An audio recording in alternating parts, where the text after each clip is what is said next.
നമ്മൾ ഇന്നിവിടെ കാണാൻ പോകുന്ന ഈ സിനിമ വളരെ പ്രചാരമില്ലാത്ത മസ്കുലർ ഡിസ്ട്രോഫി എന്ന ഒരു രോഗത്തെക്കുറിച്ച് പ്രതിപാദിക്കുന്ന ഒന്നാണ്. ഈ ചിത്രത്തിൽ തുടക്കം മുതൽ അവസാനം വരെയും ഈ രോഗം ബാധിച്ച ഒരു പെൺകുട്ടിയുടെ അവസ്ഥയും ആ കുടുംബം താങ്ങേണ്ടി വരുന്ന നെഞ്ചുലയ്ക്കുന്ന പശ്ചാത്തലവും പൂർണ്ണമായും വരച്ചു കാട്ടും. മരുന്നിനോ മന്ത്രത്തിനോ ഒരിക്കലും ഭേദമാക്കാൻ കഴിയാത്ത ഈ രോഗം ഒരു മനുഷ്യായുസിനെ കാർന്നു തിന്നുന്നതിൻ്റെ നേർക്കാഴ്ചയാണ് ഈ ചിത്രം.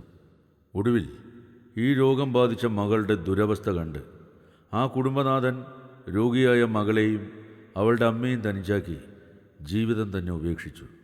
എന്നിട്ടും തളരാതെ ആ അമ്മയും മകളും രോഗത്തോടും ചുറ്റുപാടിനോടും പോരാടി ജീവിച്ചു. വേദനയോടെ ഞാനൊരു കാര്യം നിങ്ങളെ അറിയിക്കട്ടെ. മാസങ്ങൾക്ക് മുമ്പ് ആ അമ്മയെ തനിച്ചാക്കി ആ മകളും ഈ ഭൂമുഖത്ത് നിന്ന് എന്നേക്കുമായി യാത്രയായി. ജീവിതത്തിൽ ദുരിതങ്ങൾ മാത്രം കൊയ്തെടുത്തുകൊണ്ടിരിക്കുന്ന ആ കുടുംബത്തിൻ്റെ ജീവിത പശ്ചാത്തലത്തിൻ്റെ നേർക്കാഴ്ചയിലേക്ക് നമുക്ക് കടക്കാം.